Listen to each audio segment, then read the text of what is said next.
Hello, everyone, and welcome back once again to our Redeemer Lutheran Church Bible study on the book of Ecclesiastes.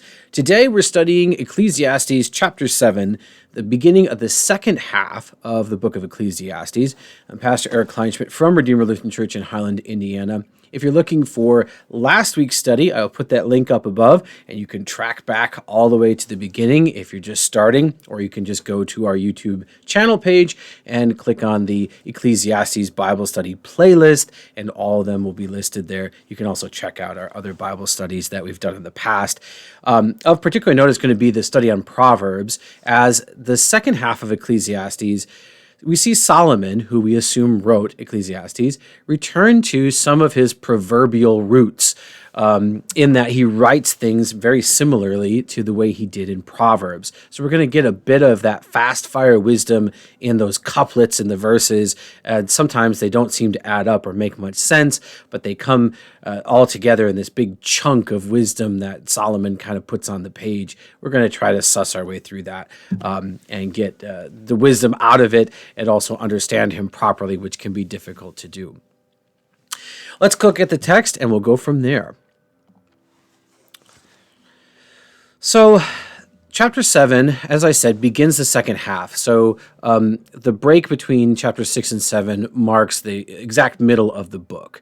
And so now we're going to see Solomon return to something that we haven't really seen all that much since we left Proverbs. The themes are going to be similar than what we've had before. And also that is represented in Proverbs too, which is one of the big arguments for why we believe Solomon wrote the book of Ecclesiastes, because the language is so similar, the themes are similar as well. And yet Solomon's going to give us a different perspective. Again, if Ecclesiastes was written towards the end of Solomon's reign and life, we see a different state of mind than we did perhaps during his writing of Proverbs, which would be at maybe the height or middle age of his life and reign. Certainly, it seems more pessimistic. Today's chapter is not going to be very cheery. Because Solomon has some pretty dire things to say about life and about people. And yet I think any of us that look at the world around us and look at our own experiences honestly are going to say it's definitely real. So Solomon's going to give us some real talk today. He begins with, "A good name is better than precious ointment." So your reputation matters. "And the day of death than the day of birth." Like, whoa, that just turned 180 degrees, Solomon. It's better to die than to be born. We have to understand this in the respect that Solomon is writing from a faith perspective. So he believes that there is more life yet to come on the other side of death, and that life in this world is a poor shadow of the joy that is to come. So remember, that goes back to our sort of theme understanding of this life is a waiting room for the life that is yet to come. And it can be a great waiting room. There can be awesome stuff here and beautiful stuff that we should enjoy, but we always must remember that this isn't all there is. And in fact, it's not the best there is. So there's more yet to come, and it's better than what we have here. So in that case, death is the doorway that we go through to get to that life. And in that case, the day of death is better than being the one born in this world. Jesus, of course, calls it being born again. And that begins in baptism and coming to faith, of course. But is really brought to completion the day when Christ comes again and raises the dead. And we have a new birth, a new living, perfect and without the effects of sin like we experienced for 60, 70, 80, 100 years of life on this earth. So all of that coming to bear, now we can better understand what Solomon intends when he says the day of death is better than the day of birth. I do not think he's suicidal when he's writing this. "It is better to go to the house of mourning than go to the house of feasting." Before we tackle that, let's read on. "For this is the end of all mankind, and the living will lay it to heart." Solomon basically says, you're going to die. And the sooner you accept that fact and live with and come to terms with that fact, the better off you will be to understand this life and the next. It's better to go to the house of mourning than go to the house of feasting follows from that first verse about the day of death better than the day of birth. Again, it really only makes sense and really has its full import when we understand that Solomon assumes that there is a life that is yet to come. In the same vein, he says, sorrow is better than laughter, for by sadness of face the heart is made glad. This is a little bit odd because who, when they see someone sad, is happy? I mean, a sociopath, a psychopath is the only person that is that way, a sadist, right? But Solomon's wisdom here is couched in the idea, we'll see in the next verses, that people in this life like to distract themselves from the reality that is out there. And this is what most people do. Solomon's understanding of life is that it sucks, that it's unfair, it's unjust, bad things happen to good people, terrible things befall people for no reason, right? Other than that, we live in a sinful world, okay? And that people are evil to each other. That's a reality. You are not going to escape that no matter how much you want to, okay? So people who spend their life trying to escape that reality through altering their brain chemistry, through seeking out pleasures, through amassing things that they think will make them happy, are really the most foolish because they're not dealing with reality. It's better for you to confront reality in the face, come to terms with it, than to try to avoid it. And that's Solomon's point through all of this, okay? So when he says that sorrow is better than laughter, he's really meaning that a real understanding of what life is better than pretending that you're happy all the time, okay?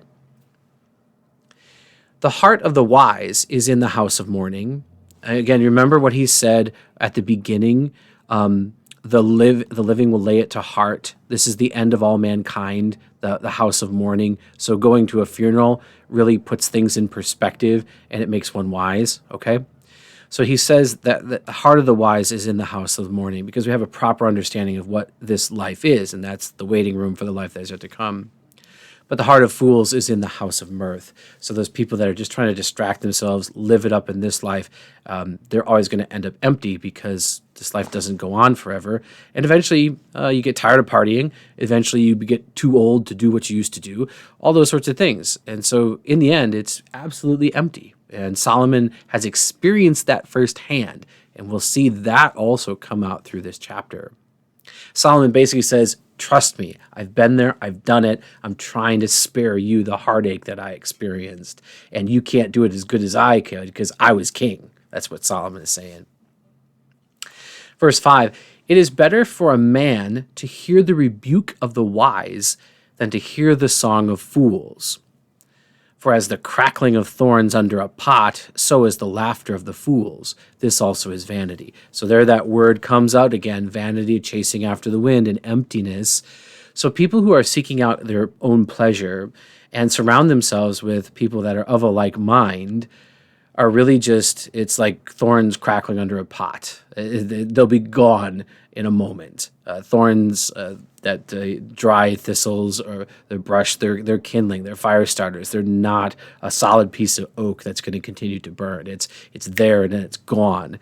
And so this is not going to last. And so don't surround yourself with this idea. Instead, it's better to be corrected by people who have more wisdom, who have experienced things. And Solomon is kind of saying, I'm that wise person who is speaking to you now. Take it to heart. That's kind of what he's doing.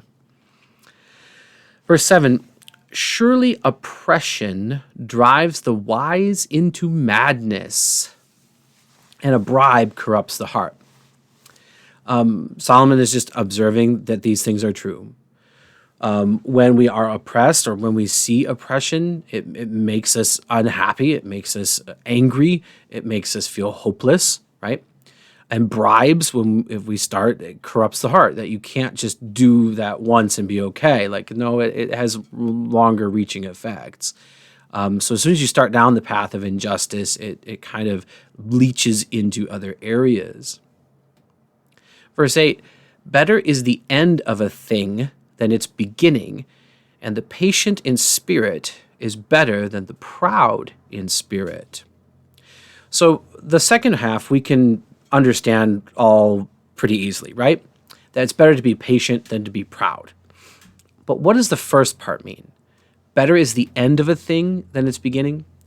Well, I think that has to do with don't count your chickens before they're hatched. Okay? That sort of thing, right? So better is the end of something when you've actually seen how it transpired and you can say, like, yeah, this actually worked, than at the beginning where you can't see the future and are hoping or you assume. But there are so many things out of your control that you really can't say for sure. So Solomon is saying, like, hey, don't count your chickens before they hatch. Don't be proud about it. Be patient. See how things turn out. And then when it comes to an end, then look back and make your comments about it. So be a little bit circumspect when you're first starting out on something and say, well, I think this will work. Don't be so proud and arrogant to be like, oh, yeah, I've done all the math. This is going to work out just fine. Because there are things outside of your control and you're not omniscient like God is. So don't count your chickens before they are hatched, I think is kind of what's coming out of this wisdom of Solomon. Be not quick in your spirit to become angry, for anger lodges in the heart of fools. This begins a little bit of a 2-verse section where we could basically say, that's great advice, Solomon, but that's easier said than done.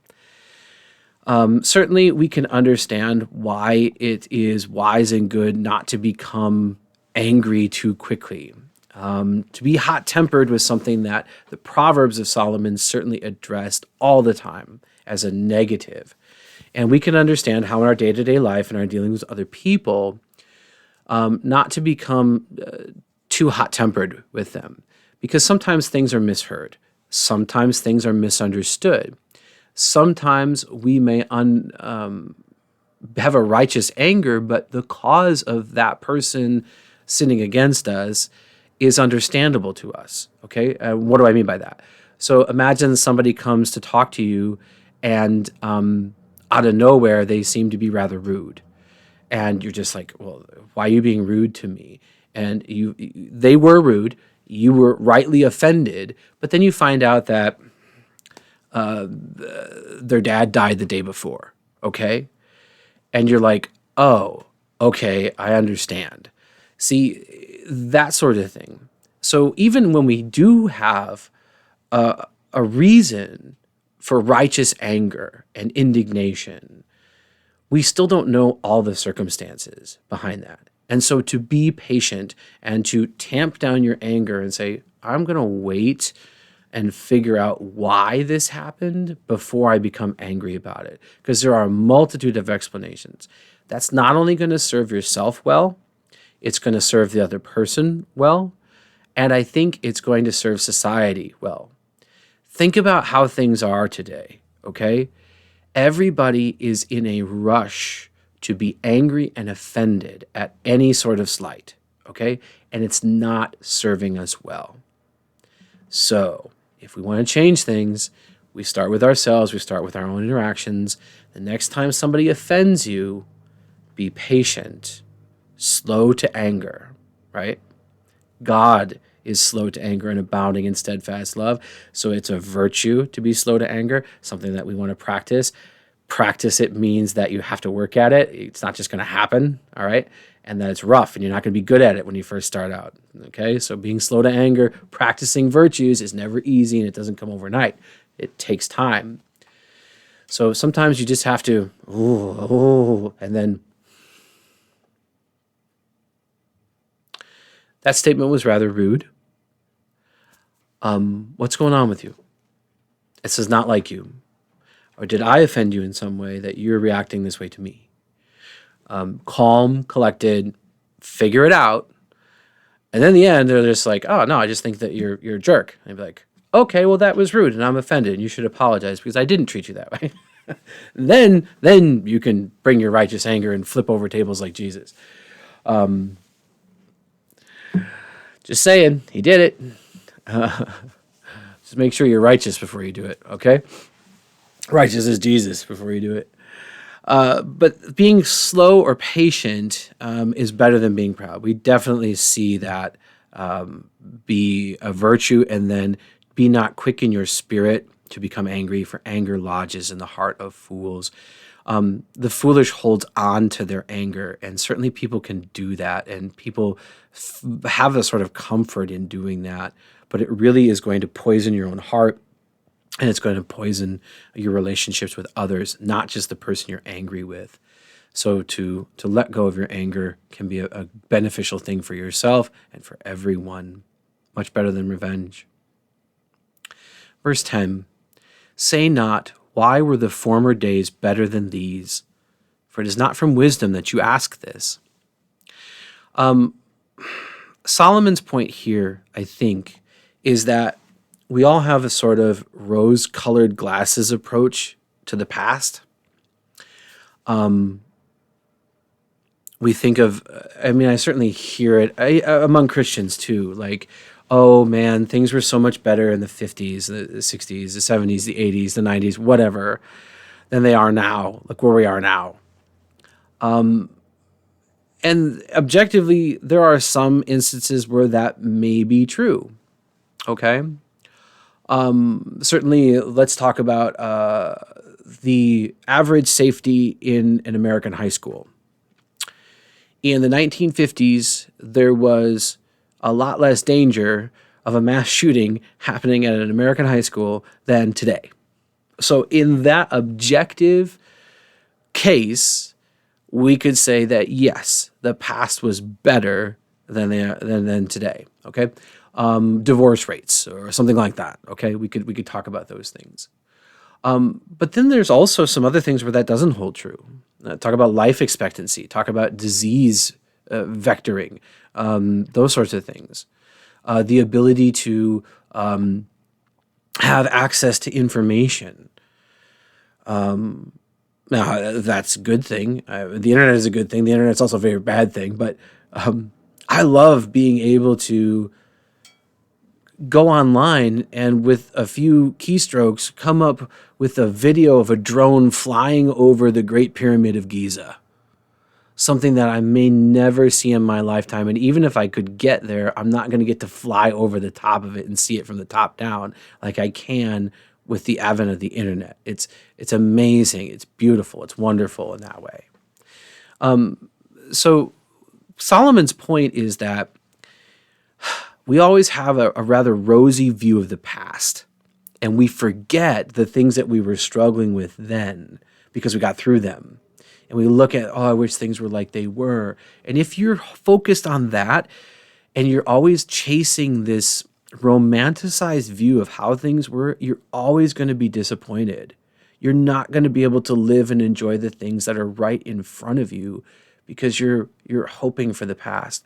And there's a lot of people in our country right now that are doing that. Well-meaning people, Christians also, just imagine that things were so much better, and if we could just get back there, if we could just put 10 commandments back in schools or prayer back in schools or whatever, that things would all just be fixed. And it doesn't work that way because people are still people. The sinful heart is still the sinful heart. We're just going to find new ways to mix things up, right? That's Solomon's point. Nothing under the sun really changes. The evil intent of people never changes. The details might, but it's always the same. And so is the comfort of knowing that God cares about you. And so is the comfort of knowing that there's a life after this where everything is set right. Those things don't change either. Solomon's wisdom is that things don't really change. The more they change, the more they stay the same. That's right. That's Solomon, right? So that's what he's saying. Let's continue on with the text. Wisdom is good with an inheritance, an advantage to those who see the sun. If you had to choose between going through this life with some measure of wisdom or being a fool, Solomon is pointing out that, wisdom is probably the better action.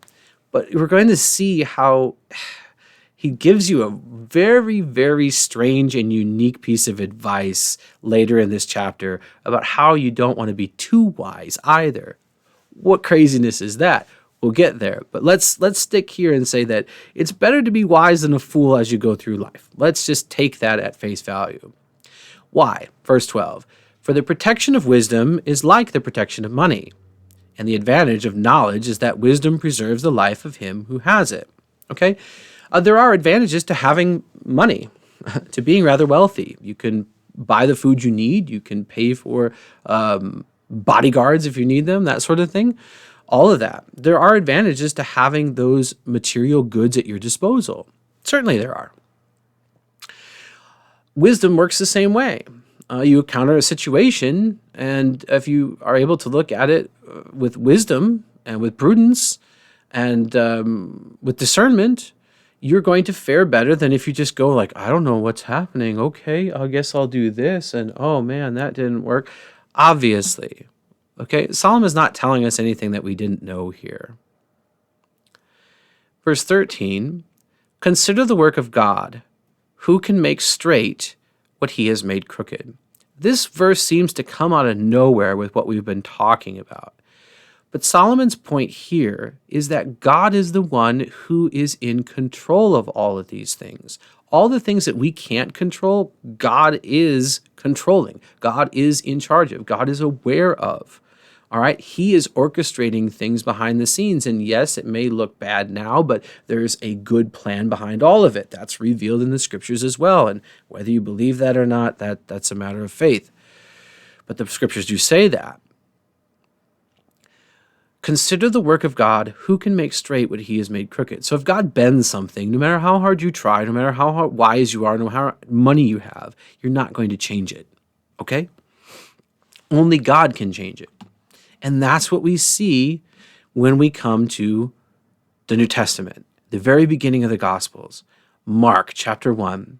It's also in the other synoptics.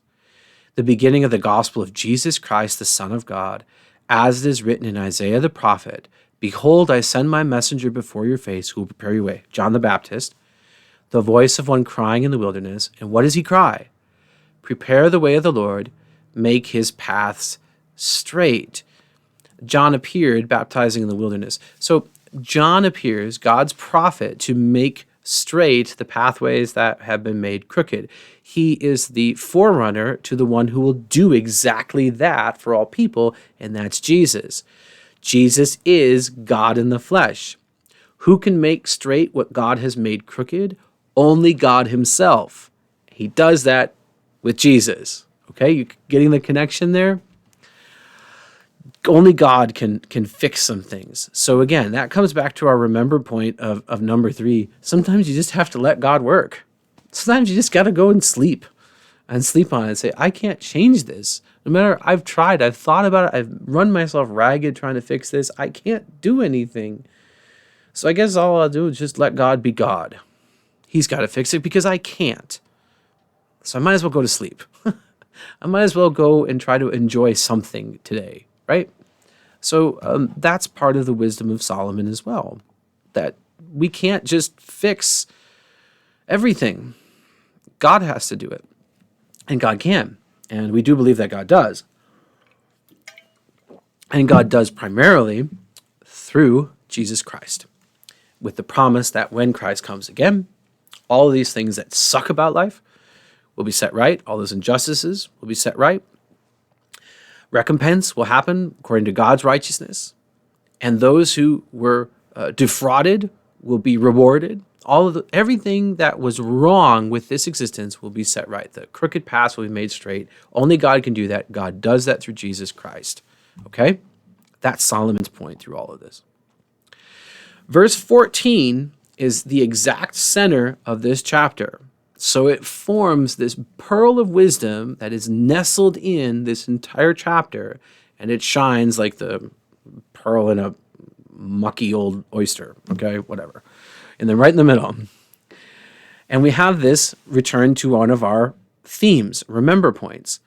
In the day of prosperity, be joyful. So when things are good, enjoy them.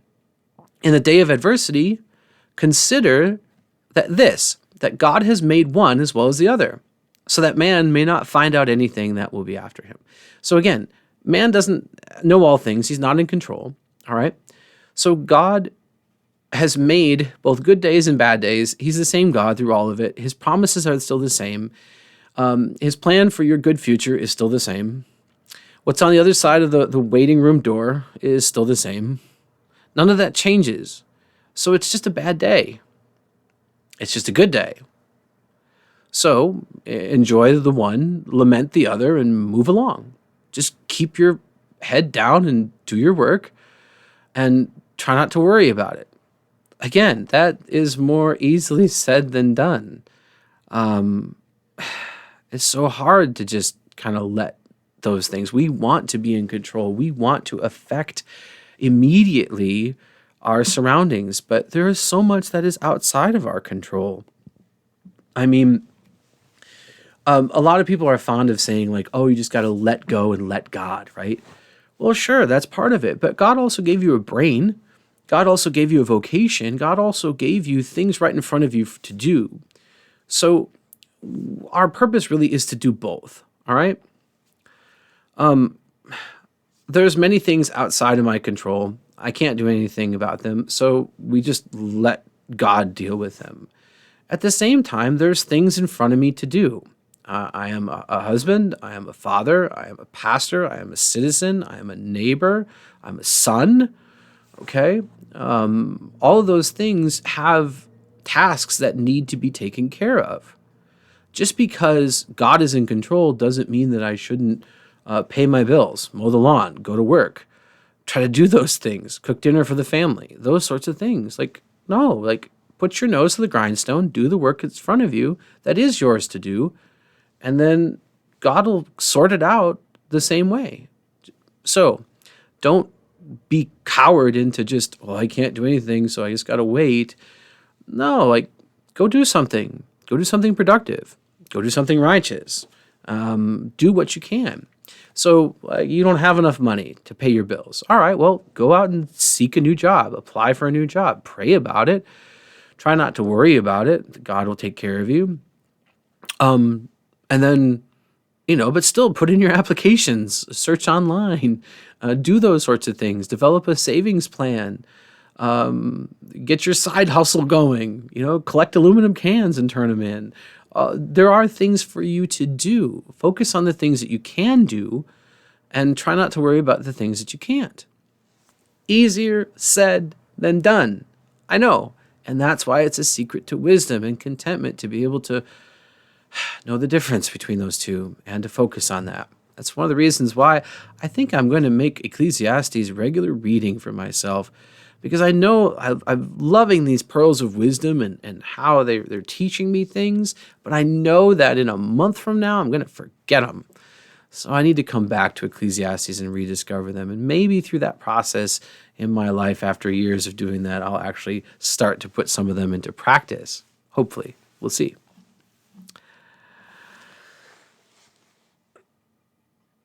Verse 15, we leave behind the proverb structure, and we're still going to have the same sort of themes, however. But here is probably the strangest part of this whole chapter, okay? And I'm gonna read it from 15 to 18, so we get the full context, and then let's go back in and parse it all out.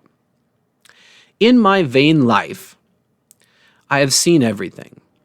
There is a righteous man who perishes in his righteousness, and there is a wicked man who prolongs his life in his evil doing. Be not overly righteous, and do not make yourself too wise. Why should you destroy yourself? Be not overly wicked, neither be a fool. Why should you die before your time?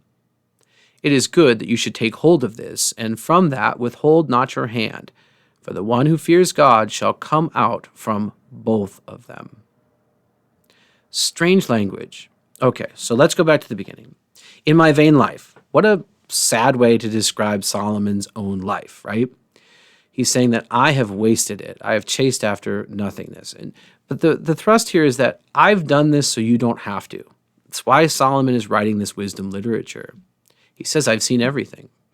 And he's certainly seen more than most of us will ever see in our lifetime as king of this prominent empire, right?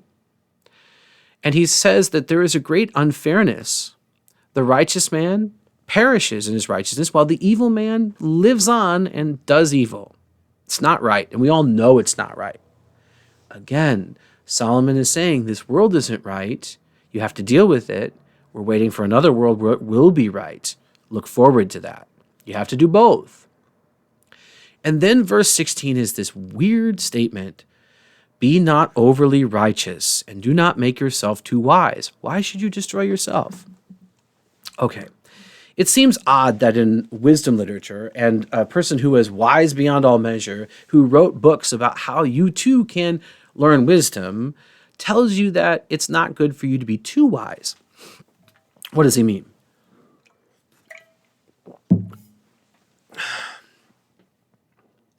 Solomon understands that in a world where unrighteousness is praised, where sin is held up as good, where ungodliness is the desire of everybody around you, to be opposite of that is going to invite persecution and hardship.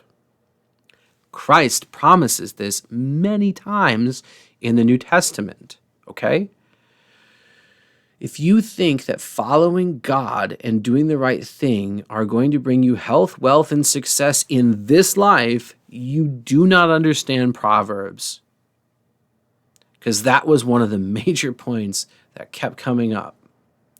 In the life to come, yes. Here and now, probably not, because this world is upside down. All right. Solomon does something amazing here in that he gives the recommendation and the advice and the permission for godly people not to be too open about how they're running their life according to God's commands. Now, that goes against everything that we've been taught. We're thinking that we should all be out there on the street corner calling out sin and telling people to follow God, right?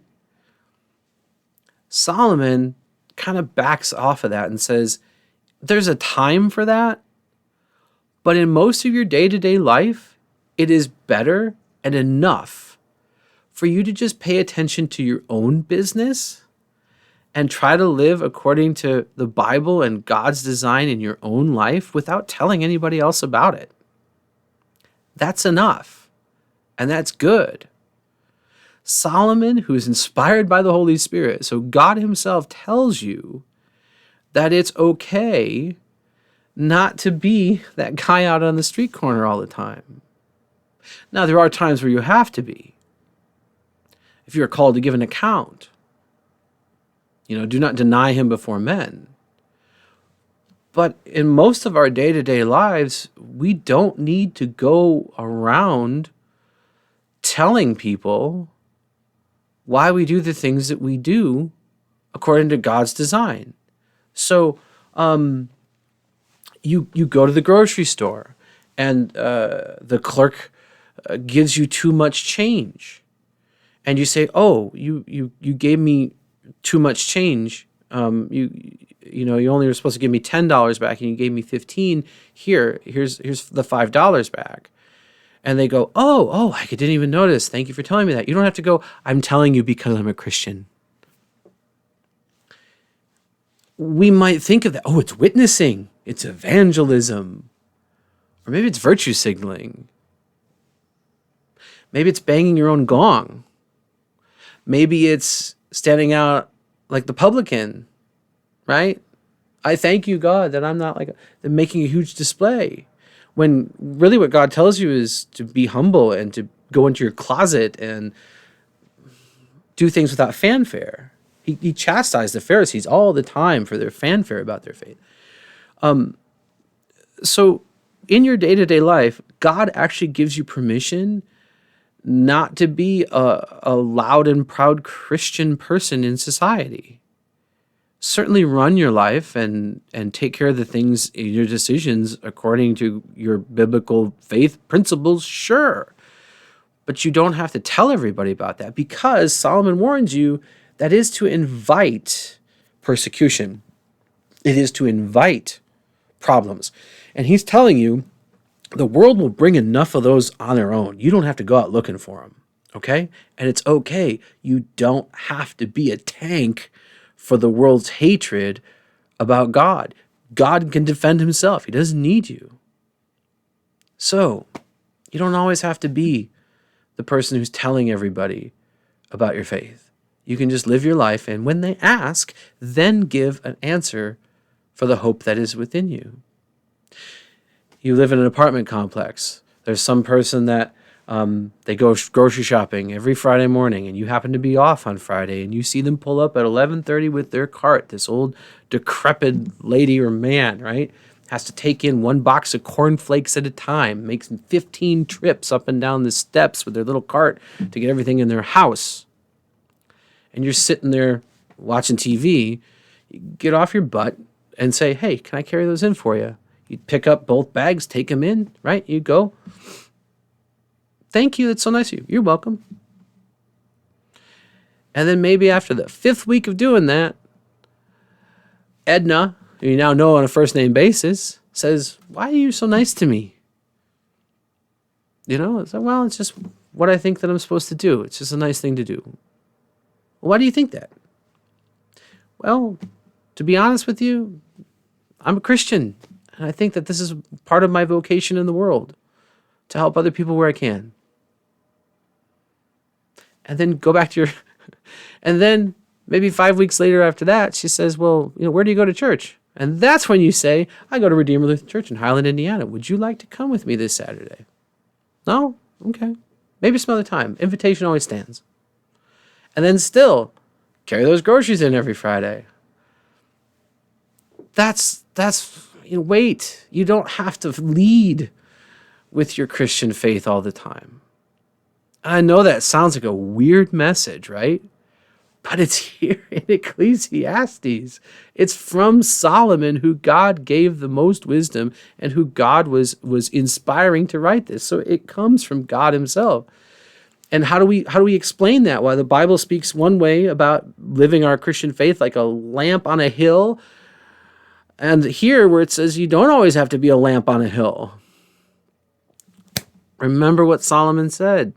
Remember the birds, right? For every season, there's a time for everything under heaven, right? Solomon's wisdom at the beginning of this is that there is a time to do this and there is a time to do that. Knowing when is an art of wisdom that we will continue to learn and struggle with our entire life. But both are true and both are okay. So the very strange section of Ecclesiastes, something that we never, ever hear in church, be not overly righteous. And yet it's there. At the same time, don't fall into the ditch on the other side. Be not overly wicked, neither be a fool. I think that's obvious to understand. Why should you die before your time? Notice that both people die, whether they go off to the left or to the right of the road, both die. But Solomon then gives us like a salve at the end. He said, so even if you lean towards too wise or you lean towards too foolish, the one who fears God shall come out of both of them. So in the end, keep your faith, do your best, and don't worry about it because God's got you. It's a very Zen, again, I don't use that term lightly because it is from a pagan religion, all right? But it's in our colloquial understanding of peace, inner peace. And of course, Gavin Rossdale, you love the song. So I was a teenager in the 90s, so you got it. Gives a peace of just saying, God's got it. So I guess I'll just do my best and do what's in front of me, and God will figure it out either way. That's a very peaceful way to understand life and the decisions that are in front of us. And I wish that I could learn it and put it into practice more often. I think you're there too. Verse 19, wisdom gives strength to the wise man, more than 10 rulers who are in a city. Makes sense, You can have big bunch of people, fighters, but if you're wise, that's better because you could have a whole army, and if you're foolish, it's not going to benefit you. Certainly history has played that out. Verse 20, surely there is not a righteous man on earth who does good and never sins. Look at that. This is mirrored in the New Testament. Surely all have sinned and fallen short of the glory of God, right? There is not a righteous man on earth who does good and never sins. You're going to sin. Come to terms with it. That's why you need Jesus. Jesus says, I came for sinners, not for the righteous. And then you're supposed to go, but everybody's a sinner. And Jesus goes, exactly. We all need Jesus because there's not a righteous man on earth who does good and never sins. So you're going to sin, come to terms with it. It's going to be part of life, right? You can't just have happy days. You're not going to do what's right all the time. Try for sure, but realize that nobody's perfect but God alone. 21, do not take to heart all the things that people say, lest you hear your servant cursing you. Your heart knows that many times you yourself have cursed others. So, take the log out of your own eye before you deal with the speck in another. So that's part of this. But also, this first part of advice, do not take to heart all the things that people say. Easier said than done, Solomon. Jesus says, blessed are you when others slander you and revile you and say false things against you, about you. It's easy to say, okay, Jesus, I don't feel blessed when that happens, right? Again, this is going to happen in this world. It's unfair. It sucks. But God's going to sort it all out in the end. And it's not the end of the world. So just come to terms with the idea that people aren't going to like you. This is hard for pastors because we just want to love people and have them go to eternal life. That's all we want. And for that, people tell lies about us. People make up stories about us. People take the things that we do and amplify them to incredible proportions and devote a lot of time and energy to tearing us down because it's evil and wicked. People are evil and wicked. It's hard to just say, oh, I feel so blessed. Guys who have been chased out of the ministry for no good reason, or even a good reason, but should have been forgiven by Christian folk, don't feel blessed. I don't know many of them that do. Instead, they feel forgotten and all kinds of stuff. So, easier said than done, Solomon. But here, God himself, through the wisdom of Solomon, tells you, don't be so concerned about what other people say about you. It's going to happen. Again, put your nose back to the grindstone, trust God, do the work that's in front of you, and God will sort it all out. If we could really learn that and do that, less stress, less anxiety, more peace. But we're all struggling with it. So don't feel bad if you haven't figured it all out yet. Solomon didn't either.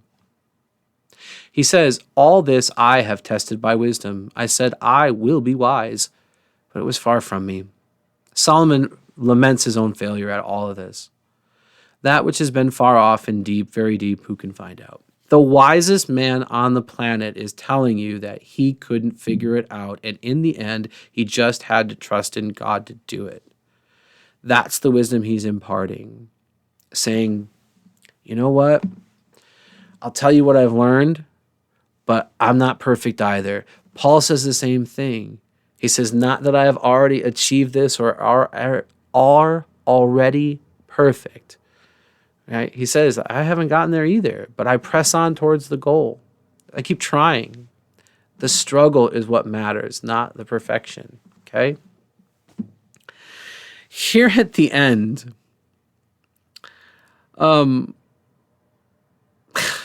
Solomon turns to a new topic, and it seems like he's got a bone to pick with his wives. Don't forget, in this context, that Solomon had over 1,000 wives and concubines, okay? Very bad idea, certainly condemned for it, all right? And he suffered for it, all right? So keep that in mind as we go through here. Verse 25, I turned my heart to know and to search out and to seek wisdom and the scheme of things, how they all fit together, and to know the wickedness of folly and the foolishness that is madness. And I find something more bitter than death. The woman whose heart is snares and nets, and whose hands are fetters. He who pleases God escapes her, but the sinner is taken by her. Who's sinners? Everybody. So everybody can be led astray by someone who devises schemes. And yes, he is talking primarily the woman whose heart. So the dangerous woman of Proverbs, the prostitute, the adulteress, was a symbol for everything that wasn't godly, but definitely was also talking about sexual sin and temptation, to be sure. Mixed marriages, to be sure. All of that is prevalent here, present here in the way that Solomon is talking about this. So don't assume that he's talking about just one aspect of this. No, there's a reality, there's a metaphor here, there's an allegory here. It's all coming together. All this is bound up in the woman whose heart is snares and nets. And also, it also applies the other way. Solomon's readers could be women, and many of them are women, and maybe some of you are women watching right now. So don't think like, oh, he's not talking to me. No, the verse is true. Beware of men whose hearts are snares and nets and whose hands are fetters, right? It goes both ways. And we're going to see Solomon admit that when he gets to the end, but we're not quite there yet. Verse 27, behold, this is what I found, says the preacher. Again, he's the preacher. While adding one thing to another to find the scheme of things. So when I tried to figure out how the world works and why things are the way they are, my soul has sought it out repeatedly, but I have not found out the answer. And then he says, one man among 1,000 I found, who is righteous, right? But a woman among all these I have not found. Among 1,000, he could be talking about his own wives. He's just saying, they all are this way. That doesn't mean that Solomon is saying all women are this way. What Solomon is probably saying is something he doesn't even realize, and that is he has terrible choice in wives.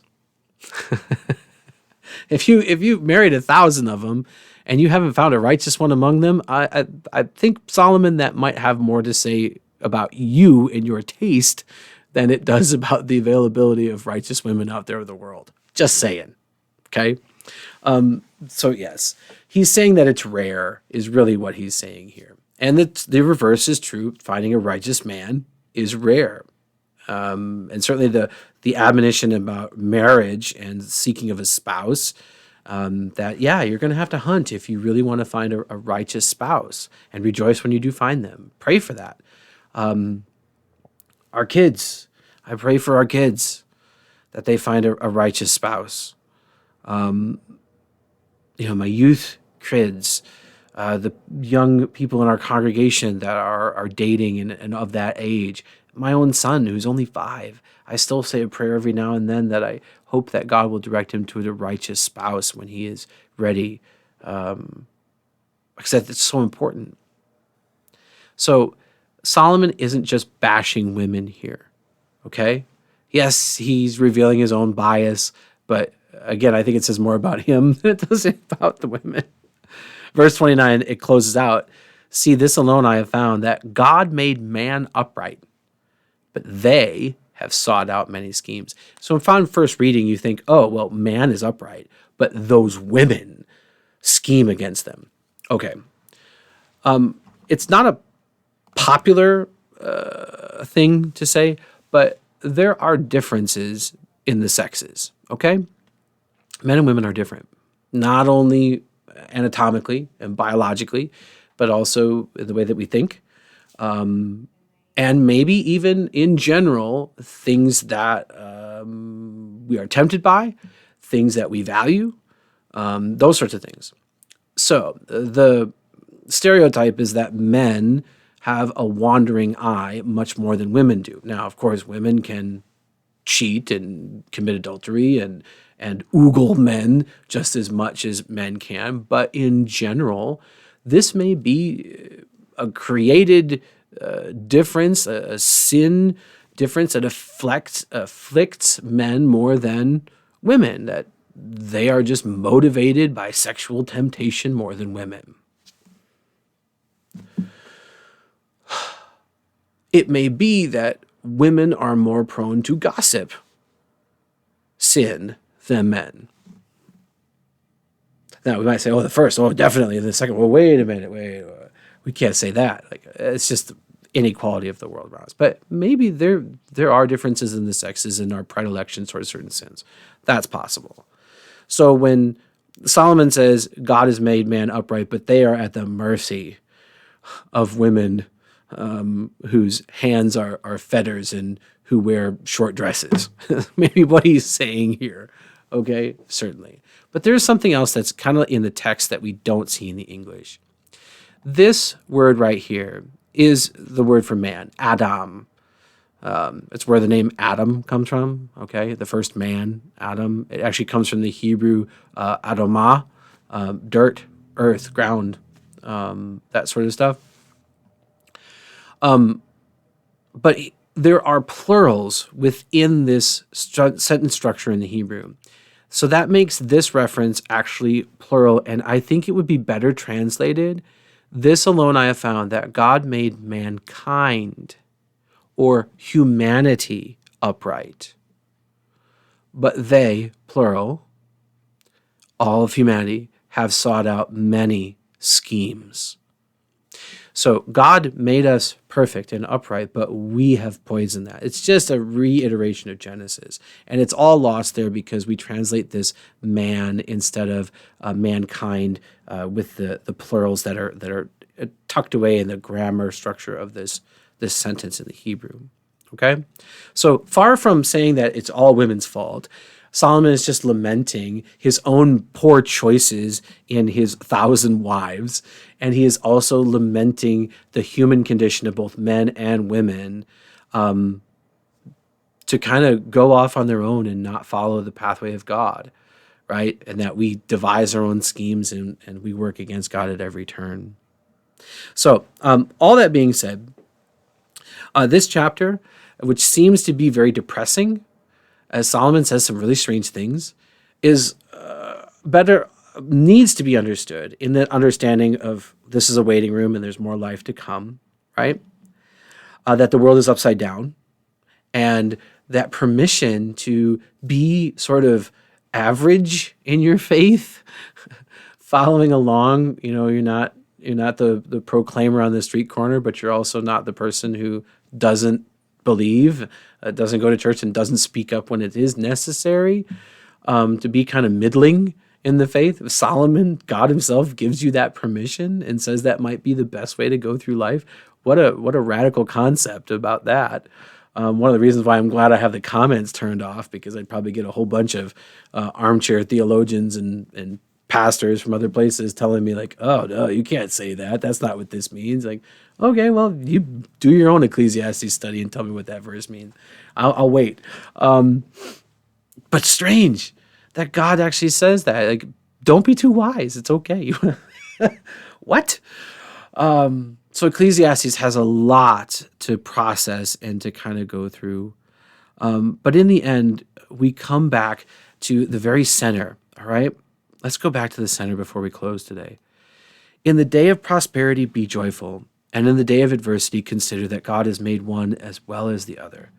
So that leads us back to our remember point. Number one, take life as it comes. Find what's good in today. Deal with what's negative. Don't think that you should have one without the other. Just deal with them. Appreciate it. Learn from it. Keep your head down. Move forward. Enjoy what God gives you. And then realize what you can work at and what you can't. And what you can't, leave to God. Just let it sit. Go to sleep. I think if there are secrets or there are lessons to be learned about how to have a peaceful life, Ecclesiastes really kind of lays them out. And if we keep those in mind as we go through Ecclesiastes, we can accept Solomon's rather depressing words in places as someone who's down and say, well, he doesn't need to change because we've all been there. We can just say, he's just down. It's okay. Tomorrow, maybe he'll be better. Tomorrow's a new day, as my son says. If we have a bad day and we have to take things away from him, and he says, well, I really wanted to do this today. I said, well, tomorrow's a new day. And he's taken that. And so he's kind of introspective now when he realizes, okay, well, at the end of the day, when we have bath time and prayers, and he says, I didn't get to do this today because I wasn't listening. Tomorrow's a new day. That's what he says. I said, yes, son, tomorrow's a new day. Let's make it better. What optimistic hope. And the best thing about it is that when we understand the whole of Scriptures, we realize that there is an eternal day that will be perfect. It's going to be better than anything like this. And that helps us deal with the highs and lows of the here and now in the waiting room, right? I hope there was something in there that you found of interest. This is going to be my last video for Ecclesiastes until after Easter, okay? I'm going to take a break for Lent because I have 2 services on Wednesday. There's not going to be enough time to put this together for you. Those services will be live streamed at our YouTube page. There's also a lot of other things that you could do for Lent. I encourage you to do that. I do hope that you come back after Easter to the study. Please do. I'd love to continue this through Lent and make it part of your Lenten preparation and discipline. I just don't have the time. So I'm going to take a break, focus on my pastoral duties out there in the sanctuary for the next 40 days, and then I'll come back to this. Thank you for sticking with me. Feel free to check out some of the other Bible studies we have on our YouTube page or that are out there. And God bless you. I will see you after the resurrection of our Lord after Easter, God willing. Thank you, and a blessed Lent to you all. Bye-bye.